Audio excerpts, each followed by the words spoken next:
Hello student, this is नूतन चौहान। आज इस video में हम क्या करने वाले हैं, क्लास 10th का सिविक्स का चैप्टर पॉलिटिकल पार्टीज।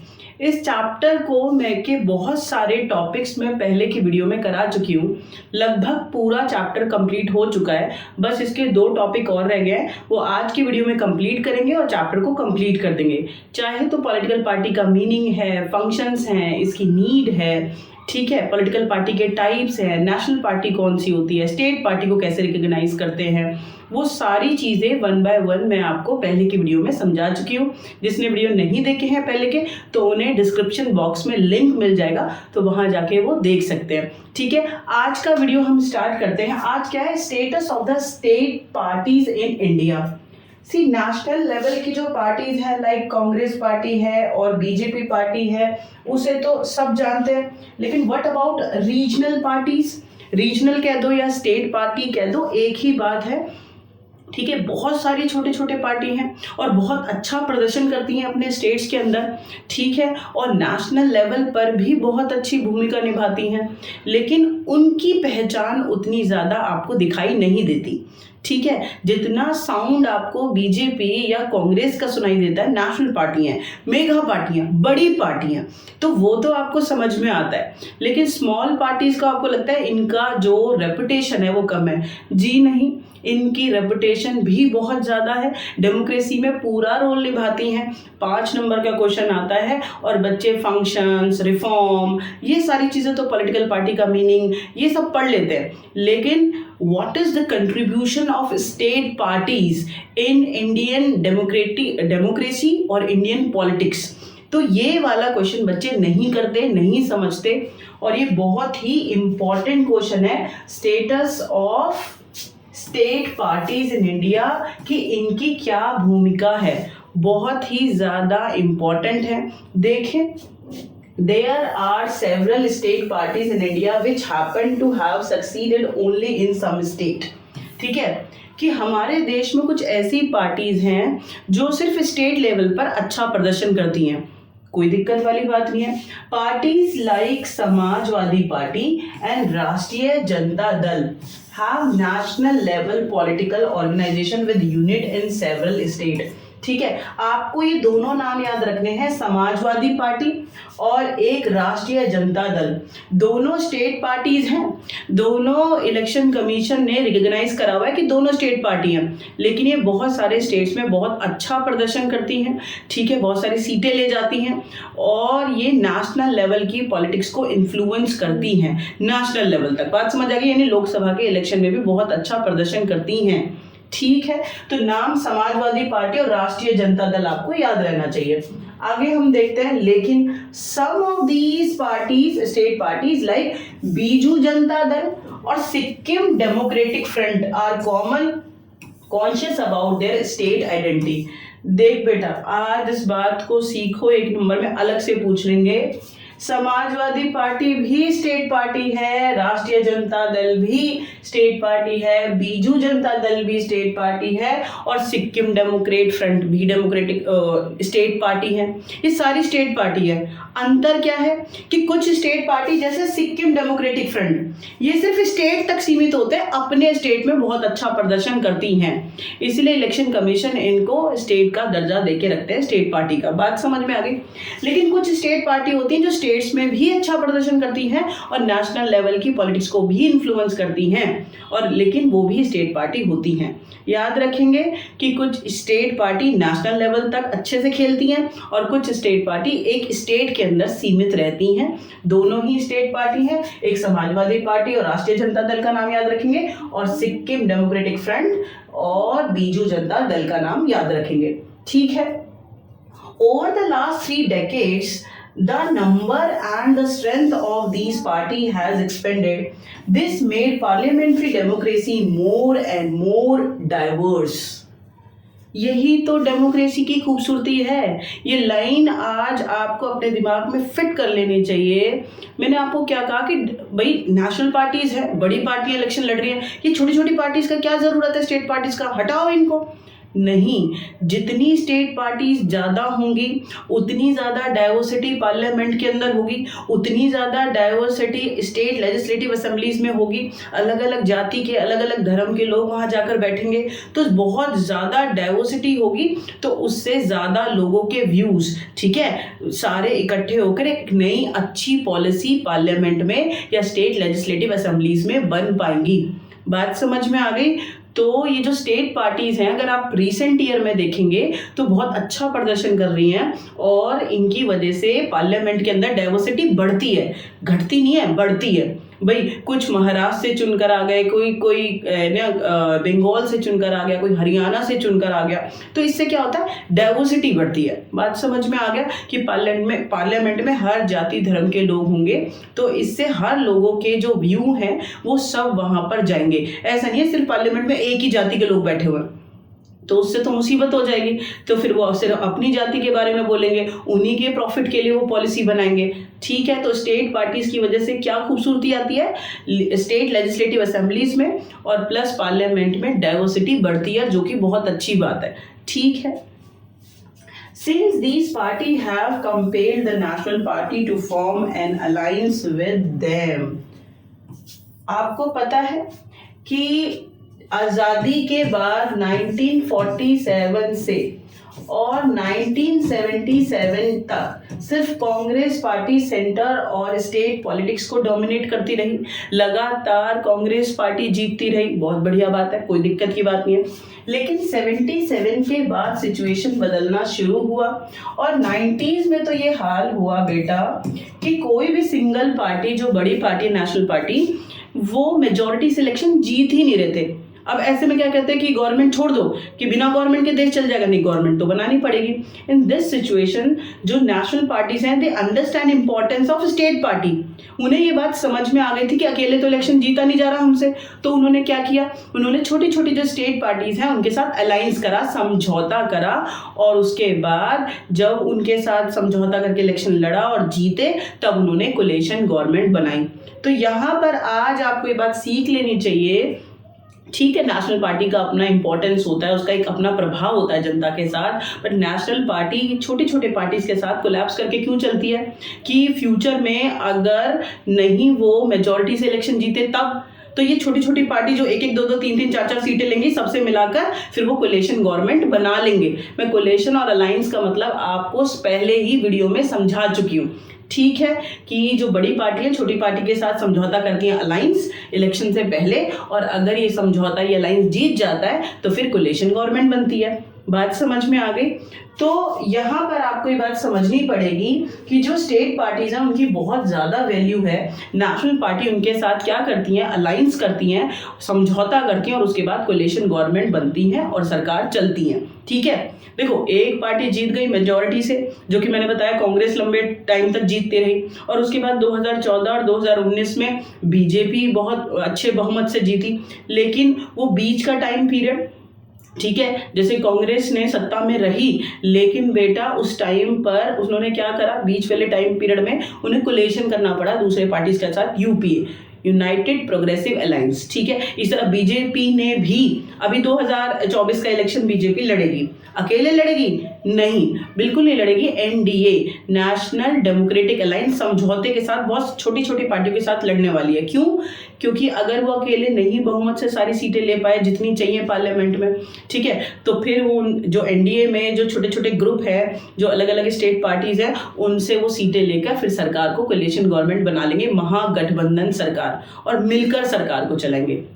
आज आप ये बात मन में भर लो कि गवर्नमेंट जब चुनी जाती है तो मेजॉरिटी से एक पार्टी जीती, जितनी सीटें चाहिए पार्लियामेंट में आई और सरकार बना ली, प्रधानमंत्री बन गया, उसकी कैबिनेट बन गई, ठीक है, वो सरकार चलेंगे। और अगर मेजॉरिटी से नहीं इलेक्शन जीती कोई पार्टी, तो फिर बेटा अलायंस दूसरे छोटी छोटी पार्टियों के साथ समझौता करके तब वो सरकार चलाते हैं, बट उसको क्या कहते हैं, कोलिशन गवर्नमेंट कहते हैं, ठीक है। तो स्टेट पार्टीज का वजूद आपको समझ आ गया। अगर ये नहीं होंगी तो फिर कोलिशन गवर्नमेंट कैसे बनेगी, ठीक है, बिना गवर्नमेंट के देश चलाओगे क्या? Since 1996 nearly every one of the state parties got an opportunity to be a part of one or other national level coalition government. आज अगर आप देखेंगे 1996 के बाद 1990s के बाद ये माहौल रहा है कि हर स्मॉल पार्टी किसी न किसी नेशनल पार्टी का हिस्सा है। कोलेशन गवर्नमेंट अगर हमारे देश में बनती हैं तो स्मॉल पार्टीज और स्टेट पार्टीज की मदद से ही तो बनती हैं।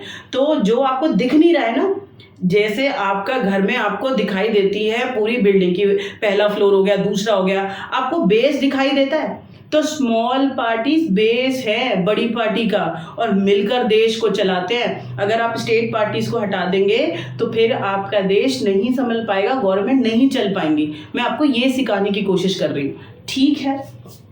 देखो आगे क्या लिखा हुआ है, this has contributed to strengthening of federalism and democracy in our country.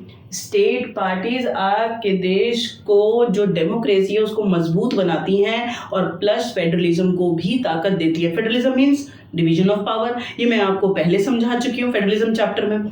तो और डेमोक्रेसी में तो डिवीजन ऑफ पावर होना चाहिए। ऑटोक्रेटिक गवर्नमेंट थोड़ी है, राजा का शासन थोड़ी है, मिलिट्री क्रॉप थोड़ी है, डिक्टेटर थोड़ी है कि एक बंदे के हाथ में सारी पावर दे दी। यहाँ तो डिवीजन ऑफ पावर होता है। तो जब नेशनल लेवल की जो पार्टीज हैं सरकार चलाने के लिए कोलिशन गवर्नमेंट बनाती हैं और स्टेट पार्टीज के साथ समझौता करती हैं, तो हुआ डिवीजन ऑफ पावर। उन्हें थोड़ा पावर देना पड़ेगा ना स्टेट पार्टीज को। तो यही तो खूबसूरती है डेमोक्रेसी की, डिवीजन ऑफ पावर भी हो गया, डाइवर्सिटी भी आई, अलग अलग जो स्टेट्स हैं के जो लोग हैं वो पार्लियामेंट में आके बैठे, तो हर तरह के लोगों के व्यूज पार्लियामेंट तक आएंगे, ठीक है। और हमें अच्छे कानून देखने के लिए मिलेंगे, अच्छी सरकारें बनेंगी। बात समझ में आ गई कि स्टेट पार्टीज का वैल्यू होता है, ठीक है। जो बड़ी पार्टी होती हैं वो स्टेट पार्टी स्मॉल पार्टीज के साथ हाथ मिलाकर कोलिशन गवर्नमेंट बनाती हैं। इससे फेडरलिज्म को भी ताकत मिलती है और डेमोक्रेसी भी मजबूत होती है। Hopefully you understand. बहुत सिंपल सा क्वेश्चन है और इंपॉर्टेंट क्वेश्चन है। चैलेंजेस टू पॉलिटिकल पार्टीज, ये 4 चैलेंज है, 5 नंबर का पेपर में आता है, बहुत इंपॉर्टेंट है। आज आपको ये सीख लेना चाहिए, कोई दिक्कत वाली बात है नहीं, ठीक है। अच्छा, पेपर में इनको अलग अलग भी पूछ लेते हैं।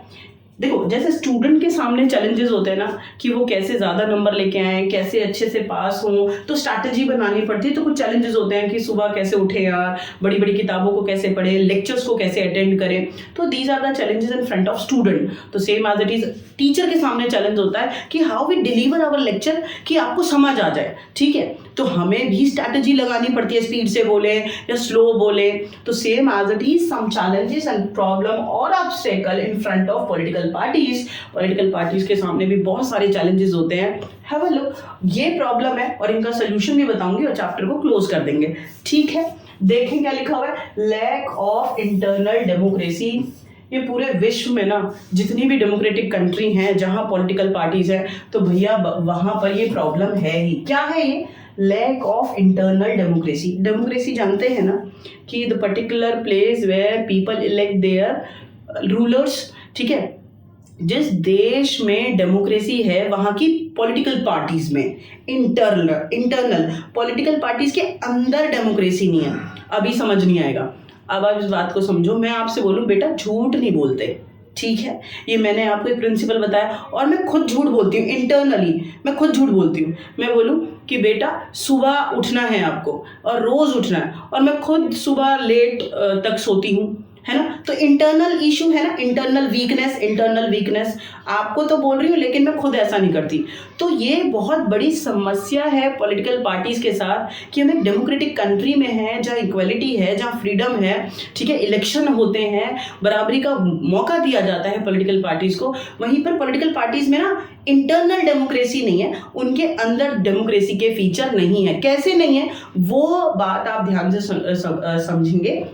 This is a common tendency in political party across the world. पूरे संसार के जितने भी पॉलिटिकल पार्टियां लगभग सब में एक जैसे इशू है। क्या इशू है कि top leader control all the power of political party, they decide everything, they do not share sufficient information with ordinary member of party. Hindi भाषा में देखेंगे बहुत ज़्यादा इम्पॉर्टेंट है बेटे। देखो आपके पेरेंट्स कहीं ना कहीं किसी पार्टी के फॉलोअर होंगे, एक्टिव मेंबर होंगे, उसका प्रचार करते होंगे, किसी पार्टी को पसंद करते होंगे। क्या आपके पेरेंट्स से पूछकर वो पार्टी कोई सलाह मशवरा करती है, कोई कानून बनाती है? जी नहीं। तो बहुत सारे जो मेंबर हैं पॉलिटिकल पार्टी के, जो उनके लिए कैंपेनिंग करते हैं, उनके लिए प्रचार करते हैं, पॉलिटिकल पार्टीज उनके साथ कोई इन्फॉर्मेशन शेयर नहीं करती है, कोई इंटरनल इलेक्शन नहीं कराती है कि पॉलिटिकल पार्टी में जितने सारे मेंबर हैं वो सारे लोग किसको फेस ऑफ देखना चाहते हैं, वेरी नेक्स्ट इलेक्शन में किसको खड़ा करना चाहते हैं। ठीक है, नहीं, top party leader decide everything कि कौन अगला कैंडिडेट होगा, कौन अगला प्रधानमंत्री बनेगा, कौन अगला मुख्यमंत्री बनेगा। मेंबर से पूछा जाता है? नहीं, top party leader decide everything. तो यहाँ पर तो क्या हो रहा है, ऑटोक्रेटिक सिस्टम आ गया ना, अथॉरिटेटिव, कि कुछ लोगों के हाथ में सारी पावर है और जो मेंबर्स हैं उनको कोई पावर ही नहीं दे रखी है, वो सिर्फ प्रचार करते हैं, पार्टी को जिताने का काम करते हैं। गलत या सही? बिल्कुल गलत। ना इंटरनल इलेक्शन होते हैं, ना पॉलिटिकल पार्टी मेंबर का रजिस्टर मेंटेन करती है कि कौन कौन, नाम नहीं लिखती है कि कौन कौन हमारे मेंबर हैं, कौन हमारे लिए प्रचार कर रहे हैं। पता है बीजेपी को कि किस मोहल्ले में, किस गली में कितने उनके प्रचार करने वाले हैं, कौन उन्हें मानता है? नहीं पता। या कांग्रेस को पता है? किसी भी पार्टी को नहीं पता। तो क्योंकि मेंबर्स के साथ वो क्लोज होते ही नहीं है। ठीक है, तो ना तो इंटरनल इलेक्शन होते हैं, ना उनके कोई राय लिए जाती है, और अगर कोई भी पॉलिटिकल पार्टी में डिसीजन बनाया जा रहा है तो जो कॉमन मेंबर हैं पॉलिटिकल पार्टी के, उनके साथ कोई इंफॉर्मेशन शेयर नहीं की जाती। This is the biggest issue and challenge in front of every political party, and this is we known as what? Lack of internal democracy. कि हर पॉलिटिकल पार्टी में कमी है अंदर ही डेमोक्रेसी की। खुद हम डेमोक्रेटिक कंट्री में है पॉलिटिकल पार्टी, लेकिन इंटरनली उनके अंदर डेमोक्रेसी नहीं है। ठीक है, डेमोक्रेटिक बिहेव नहीं करती हैं, इक्वलिटी नहीं देती हैं मेंबर्स को, उन्हें कोई चांस नहीं देती। टॉप पार्टी लीडर, ठीक है, वही सब कुछ डिसाइड करते हैं। और पैरामाउंट, यहाँ पर एनसीईआरटी में एक वर्ड है पैरामाउंट, ठीक है, तो कि सिर्फ सुपरमेसी पावर, कि जो है हम ही हैं, जैसा हम चाह रहे हैं पार्टी में वैसे ही चलेगा। और इससे क्या होता है, कभी कभी पार्टीज को बहुत ज़्यादा नुकसान हो जाता है। मैं किसी पार्टी का नाम नहीं लेना चाहती, और आप समझदार है कि कुछ पार्टी में जब टॉप पार्टी लीडर ही सब कुछ डिसाइड करेंगे, मेंबर्स के साथ डिस्कशन नहीं करेंगे, तो उनका बेड़ा गर्क होने में टाइम नहीं लगता। ठीक है, दूसरा देख लेते हैं, डायनेस्टिक सक्सेशन। आपको ये वर्ड से समझ में आ जाएगा, उत्तराधिकारी। ठीक है, बाप की प्रॉपर्टी बेटे को जाएगी। तो कहाँ लिखा है कि पॉलिटिकल पार्टी में बाप के बाद सीट बेटे को जाएगी? काबिलियत होनी चाहिए या नहीं होनी चाहिए? बिल्कुल होनी चाहिए। लेकिन पॉलिटिकल पार्टीज ने एक तरीका बना लिया है कि top party leaders provide tickets and higher position in political party for their friends, relatives, ठीक है, और देयर बहन, भाई, मम्मा, चाचा, पापा। यानी पॉलिटिकल पार्टीज में जो टॉप पार्टी लीडर्स होते हैं ना, और पार्टी की जितनी भी हायर पोजीशंस होती हैं, वो सारे अपने रिलेटिव्स को, फ्रेंड्स को ही बांट देते हैं। गलत या सही? बिल्कुल गलत। And this is a challenge in front of common member, ordinary member, eligible member. ठीक है, ऑलमोस्ट इम्पॉसिबल कि दे मतलब get a higher position in political party. कहने का मतलब ये है कि भैया मान लो कि I am a part of a party, मैं एक मेंबर हूँ एक पार्टी की, और I am highly educated, I am able to make a decision for my country people. बहुत अच्छी से है मेरी उतनी समझ, लेकिन और पार्टी का प्रचार कर रही हूँ, दिन रात लगी हूँ जिताने के लिए। लेकिन क्या कभी कोई बड़ी पार्टी मुझे टिकट देगी? जी नहीं। चाहे मैं कितनी पढ़ी लिखी हूँ, कितनी समझदार हूँ, मुझे टिकट नहीं मिलेगा। ये किस वजह से होता है? Dynastic succession. क्योंकि हर पार्टी में जो टॉप पार्टी लीडर है वो भैया भतीजावाद को निभाते हैं, और अपने बेटे को, बहू को, चाचा को, ताया को, इनको। एक इम्पॉर्टेंट इंफॉर्मेशन, अगर आपको 9th और 10th क्लास के सोशल साइंस के नोट्स चाहिए, या आपको 11th और 12th क्लास के हिस्ट्री ऑफ पॉलिटिकल साइंस के नोट्स चाहिए, तो फिर आप मेरे नॉलेज हब ऐप को ज्वाइन कर सकते हैं, या आप मेरे टेलीग्राम लिंक को ज्वाइन कर सकते हैं। दोनों आपको डिस्क्रिप्शन बॉक्स में मिल जाएगा लिंक। आप यहाँ से इजी लैंग्वेज में बहुत अच्छे से एक्सप्लेनेशन है नोट्स में, आप पढ़ सकते हैं। तो आपकी जो स्टडी का जो पूरा रास्ता है वो बहुत आसान होने वाला है। आप वीडियोस को देखते रहो, नोट्स को पढ़ते रहो, और खुश रहो, और आपका एग्जाम अपने आप बहुत अच्छा होने वाला है। ठीक है, टिकट्स देते हैं, इन्हीं को हायर पोजीशन देते हैं। This is the biggest issue. आया या नहीं आया? बिल्कुल आ जाना चाहिए। और भारत देश में तो ये समस्या जड़ों में बैठी हुई है हर पार्टी में। मनी एंड मसल्स पावर, अब ये बहुत बड़ा बवाल है।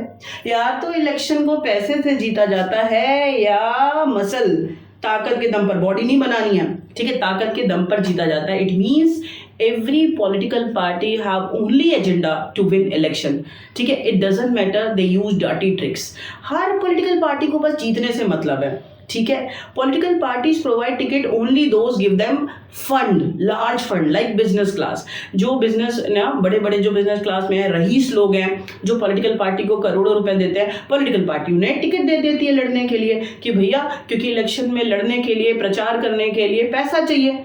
अब देखो, मैं किसी बड़ी पार्टी के पास जाऊं कि I am highly educated, I am able to make a policy for my country people, आप मुझे टिकट दे दो, तो कोई दे देगा? बाहर का रास्ता दिखा देंगे और हर पार्टी ऐसा करेगी।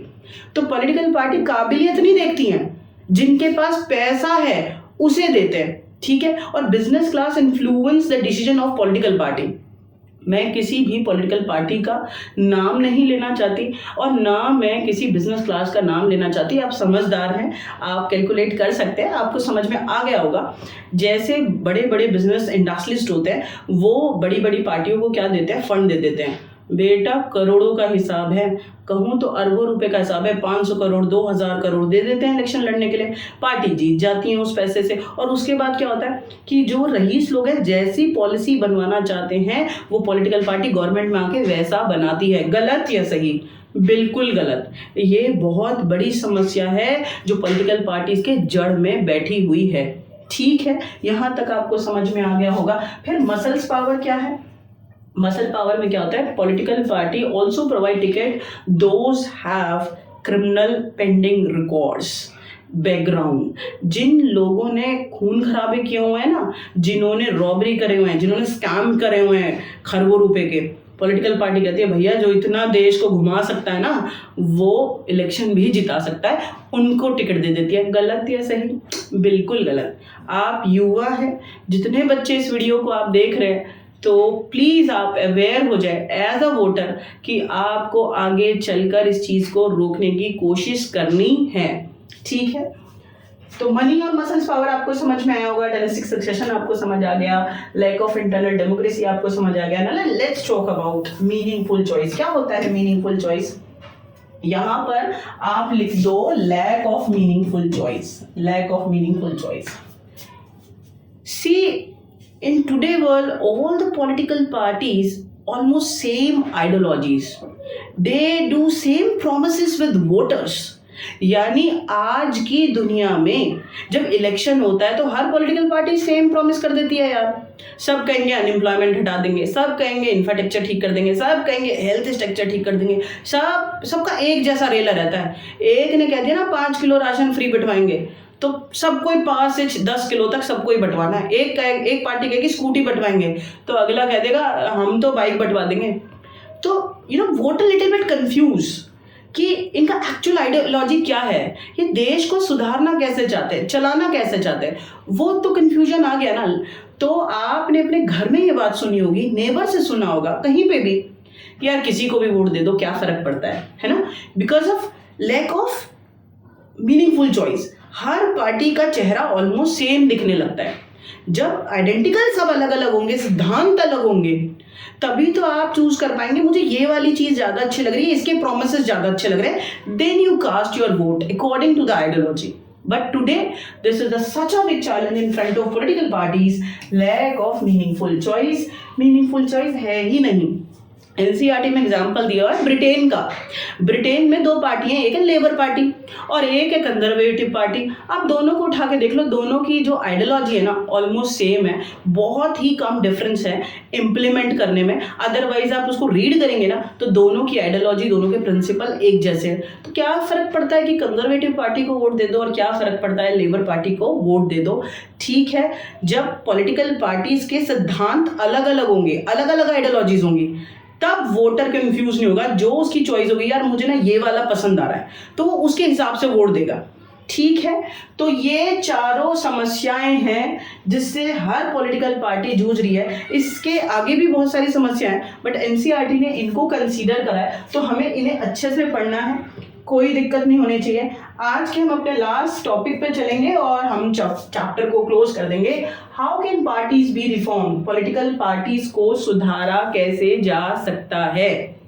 ठीक है, मैंने अभी समस्या दिखाई, पैसे से इलेक्शन को जीत रहे हैं, डरा कर इलेक्शन को जीत रहे हैं, इंटरनल डेमोक्रेसी पॉलिटिकल पार्टीज में है नहीं, मीनिंगफुल चॉइस वो वोटर्स को देते नहीं है, तो भैया बड़ा बवाल, और अपने ही रिलेटिव्स को टिकट दे देते हैं, हायर पोजीशन दे देते हैं पार्टी में। क्या करें इस चीज़ को सुधारने के लिए, ठीक है, कुछ मैंडेटरी लॉ है जो कॉन्स्टिट्यूशन में है, और कुछ सजेशन है, और कुछ लोगों की खुद की जिम्मेदारी है कि वो कैसे पॉलिटिकल पार्टीज को सुधार सकते हैं। तो वन बाय वन मैं आपके सामने डिस्कस करती हूँ, और आज के बाद आप बिल्कुल भी नहीं भूलने वाले। ठीक है, पहला point, the constitution was amended to prevent elected MLA and MP changing party.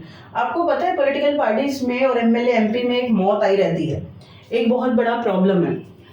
देखो, मैंने बीजेपी से इलेक्शन लड़ा, उनसे टिकट ली, इलेक्शन लड़ा, और लड़ने के जीतने के बाद मुझे कांग्रेस ने बोला हम आपको 500 करोड़ दे रहे हैं, अपनी पॉलिटिकल पार्टी में हम आपको ना पोजीशन दे देंगे, आप हमारी पार्टी में आ जाओ। लालच, ठीक है, उस लालच के चक्कर में क्या होता है, वो कैंडिडेट जीता तो बीजेपी से, लेकिन चला किस पार्टी में जाता है, कांग्रेस में। ये कांग्रेस का कैंडिडेट जीता कांग्रेस से, लेकिन पैसे के लालच में, पोजीशन के लालच में बीजेपी में चला गया। गलत या सही? बिल्कुल गलत। And this changing by parties by MLAs and MP for bribe, लालच के लिए, फॉर पोजीशन एंड पार्टी, इन चीज़ों के लिए जब एक MLA और MP एक पार्टी को फ्रिक्वेंटली चेंज करते रहते हैं, this is we known as defection law. ठीक है, अब इसको सुधारना पड़ेगा, है ना। देखो, जनता ने कैंडिडेट को बीजेपी का फेस ऑफ करके वोट दिया था, या कांग्रेस का कैंडिडेट देखकर वोट दिया था, बाद में उसने जनता को धोखा दे दिया, वो पैसों के लालच में दूसरी पार्टी में कूद गया। गलत है ना। तो इसे रोकने के लिए कॉन्स्टिट्यूशन में एक लॉ है, एंटी डिफेक्शन लॉ, याद रहेगा आपको।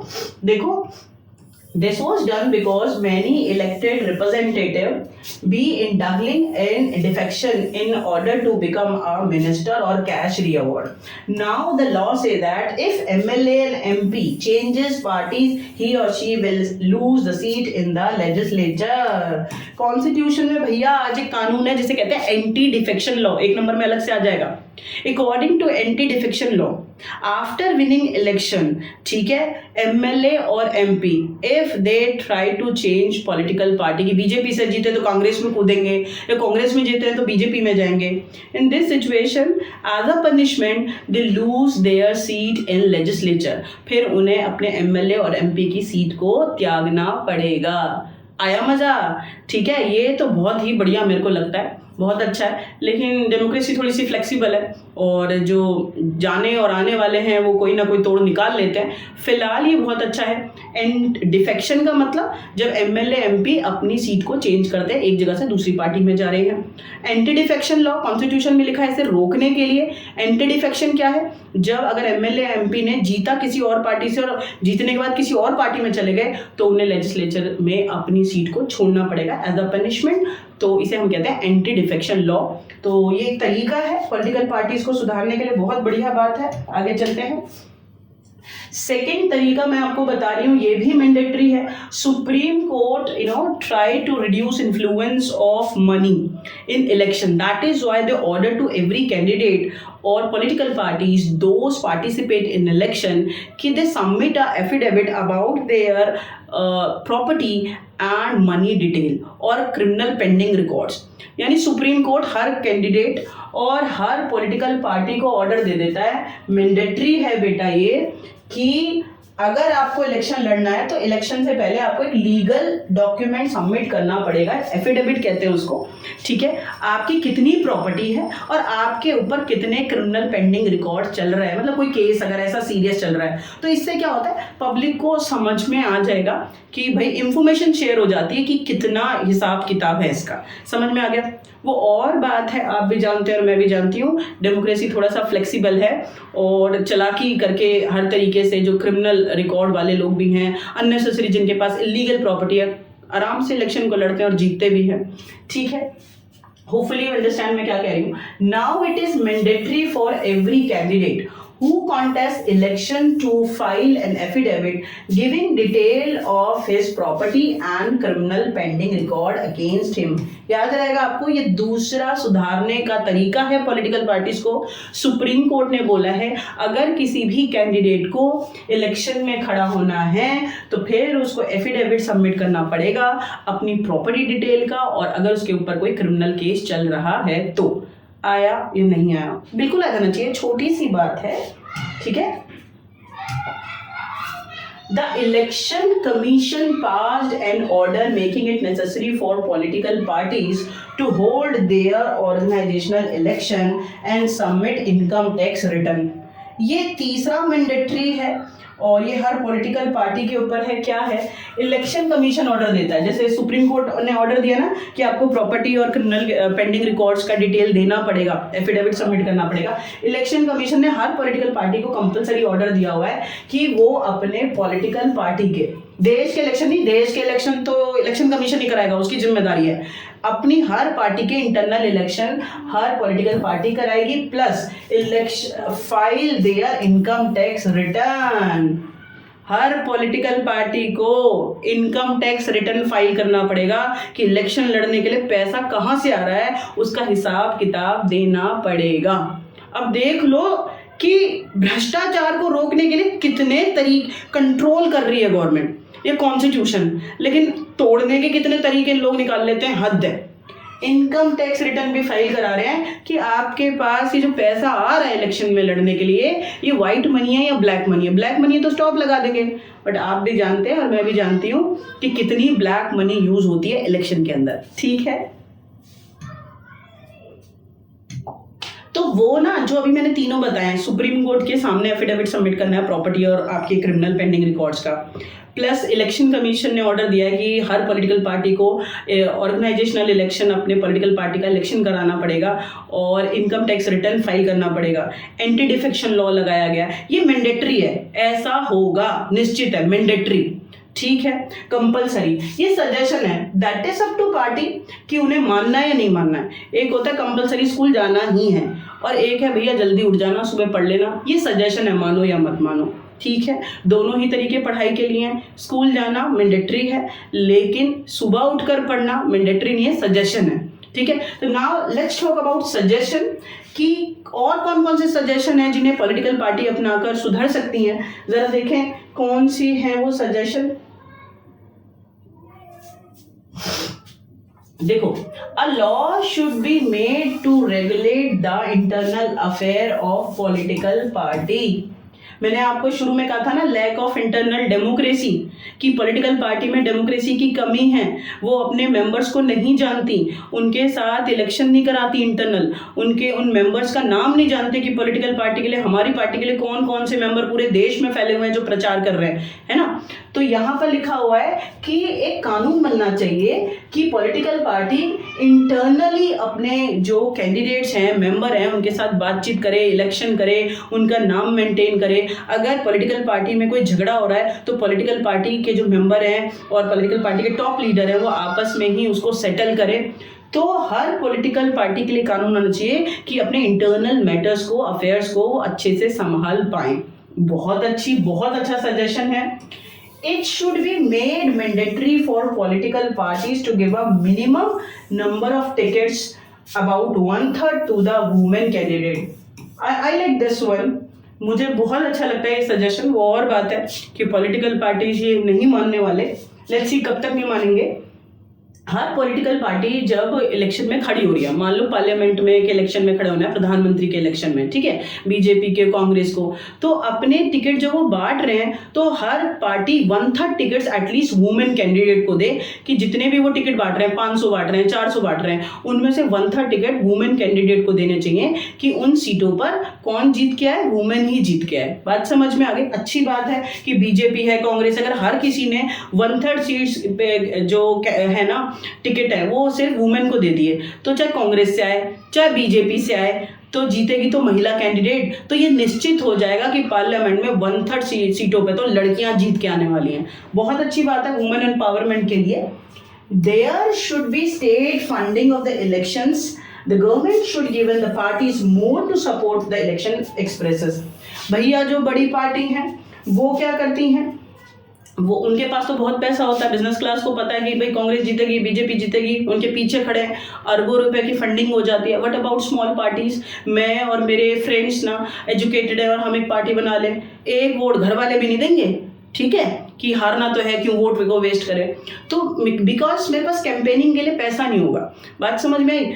तो वो कह रहे हैं कि ऐसा कानून बनाना चाहिए कि गवर्नमेंट ना हर पार्टी को सपोर्ट करे according to their last election performance. अगर स्मॉल पार्टीज ने भी अच्छा प्रदर्शन करा है तो फिर जो गवर्नमेंट है उनको फाइनेंशियल सपोर्ट देना चाहिए। पेट्रोल पीने के लिए नहीं, वो गाड़ियों में प्रचार करते हैं ना, तो पेट्रोल दे दे, पेपर दे दे, क्योंकि मैनिफेस्टो छपने और समथिंग, ठीक है, कैश में दे दे कि भाई पैसे से जिस जैसे चाहे वो प्रचार में उसको इस्तेमाल करें, ठीक है। तो कैश में, पेपर में, पेट्रोल में, these all are the way government support all parties ना, कि फिर बराबरी का लड़ने का मौका मिलेगा ना। नहीं तो यार बड़ी पार्टी जीतेंगी, ज़्यादा पैसा होता है तो प्रोबेबिलिटी उनकी जीतने की बन गई। मैं ये नहीं कह रही कि छोटी पार्टी में दम नहीं होता, बट मैं ये कह रही हूँ थोड़ा सा डिसबैलेंस बन जाता है, ठीक है।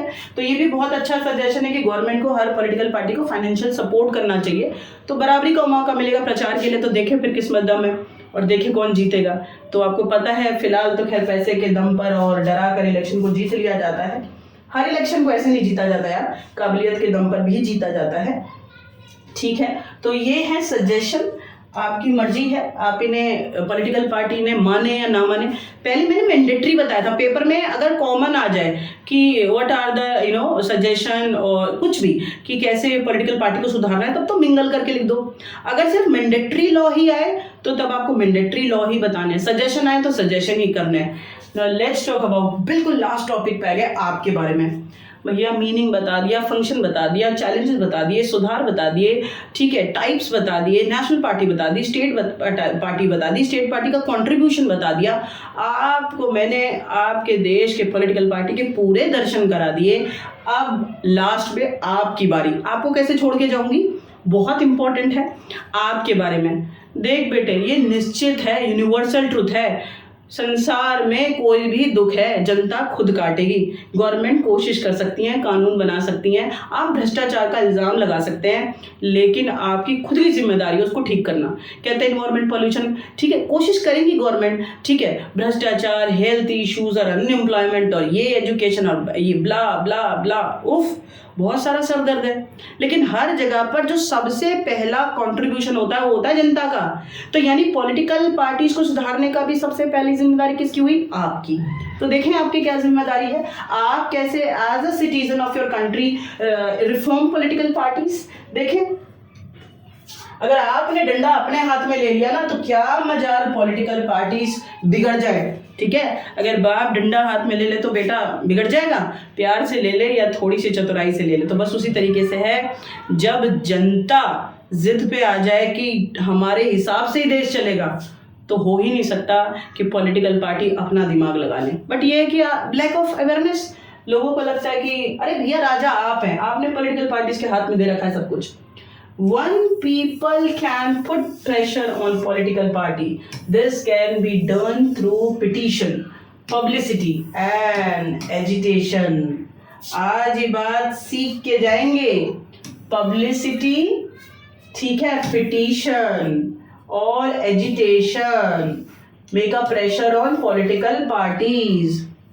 As a citizen, your duty make a pressure on political parties and they work according to your aspirations and desires. And what is the way we make a pressure on political parties? Agitation, आंदोलन, petition. आप petition file कर सकते हैं, किसी party ने अगर गलत कुछ किया हुआ है तो आप सुप्रीम कोर्ट में, हाई कोर्ट में अपील कर सकते हैं, ठीक है, आप पिटीशन भी डाल सकते हैं, कोई दिक्कत।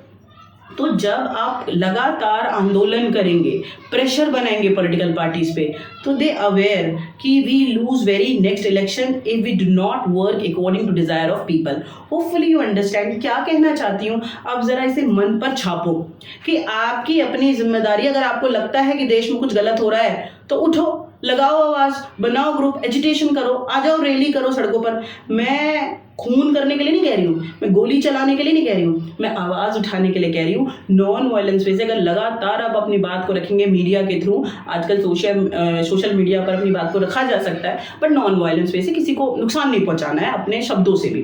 तो जब आप लगातार ये बात करेंगे तो पॉलिटिकल पार्टी पे प्रेशर आ जाएगा। और जब आप अपने घर में ही चद्दर ताने सोते रहोगे कि जो भैया मेरे को मेरी फैमिली के लिए मैं अर्निंग कर रहा हूँ, बस इट्स इनफ, तो फिर देश कैसे संभल जाएगा। वो अपनी मनमानी करने लगती है पॉलिटिकल पार्टी। तो आपकी जिम्मेदारी हुई या नहीं हुई? बिल्कुल हुई। और बाकी मैंडेटरी लॉ या सजेशन से कुछ नहीं होने वाला। आपके हाथ में डंडा है, आपके हाथ में चाबुक है, थोड़ा सा चला दो, देखो पॉलिटिकल पार्टी आगे आगे नाचेंगी। ठीक है, तो आपको समझ में आएगा as a citizen of a country और democratic country, this is our duty, we make a pressure on political party with the help of petition and agitation. ठीक है, एंड जो पॉलिटिकल पार्टी है they work according to our desire, they aware कि भैया जनता pressure बना रही है, अगर हमने इनके हिसाब से काम नहीं करा तो हम इलेक्शन में हार जाएंगे। दूसरा, political parties can improve if those who want to this join political party। ये मतलब पूरे चैप्टर का ना निचोड़ मुझे यहाँ पे दिखाई देता है, join political party। When I discuss in my physical classroom with the student, तो सब मैडम ये कर देना चाहिए, वो कर देना चाहिए, जेल में डाल दो, फलाना लॉ लगा दो, ये कर दो। कुछ नहीं होगा, कुछ भी नहीं होगा, यकीन मानो। अगर आपको कुछ सुधारना है तो आपको खुद उसमें उतरना पड़ेगा। ठीक है, तो वो ये कह रहे हैं if you want to actual reform political party, join political party as a candidate, बनो एमएलए, बनो एमपी, बनना तो इंजीनियर है, बनना तो डॉक्टर है, बनना तो आईएएस ऑफिसर है। ठीक है, अधिकारी वाली पोस्ट है, बढ़िया बात है, आपको वहाँ जाना है। बट आप में से जब तक कोई राजा बनने की नहीं सोचेगा तो तब तक ये साफ कैसे होंगी। If you actual want to reform political party, such a big मतलब change by people, they join political party, they become a part of political party and they whatever they want they changes. जब आप as MLA MP political parties को join करेंगे तभी तो बात बनेगी। तो इस बारे में भी सोचो। तो एज अ पीपल आपका क्या रिफॉर्म के लिए आपकी क्या जिम्मेदारी है वो मैंने आपके सामने रख दी। दो तरीके हैं, या तो पॉलिटिकल पार्टीज पे प्रेशर बना दो, उनके ऊपर बैठ के नहीं, आपको रैलीज के थ्रू, आपको डेमोन्स्ट्रेशन के थ्रू उनके ऊपर प्रेशर बनाना है कि वो आपके हिसाब से चले। दूसरा, अगर हो सकता है तो आपको पॉलिटिकल पार्टीज को ज्वाइन करना है। ठीक है, तो पब्लिक कैसे सुधार सकती है, मैंडेटरी लॉ कौन से हैं या सजेशन कौन से हैं जिनसे हम पॉलिटिकल पार्टीज को सुधार सकते हैं, वो सब मैंने आपके सामने रख दिया। मैं पूरी आशा करती हूँ कि आपको चैप्टर बहुत अच्छा लगा होगा। सिंपल सा चैप्टर है यार, देश के बारे में, पॉलिटिकल पार्टीज के बारे में, रट्टा वट्टा कुछ नहीं लगाना है। ठीक है, तो मेरे नेक्स्ट वीडियो में हम नेक्स्ट चैप्टर करेंगे। ये चैप्टर बिल्कुल अच्छे से खत्म हो गया। तब तक के लिए आप बहुत खुश रहो, बहुत पढ़ते रहो और व्यस्त भी बहुत ज़्यादा रहो।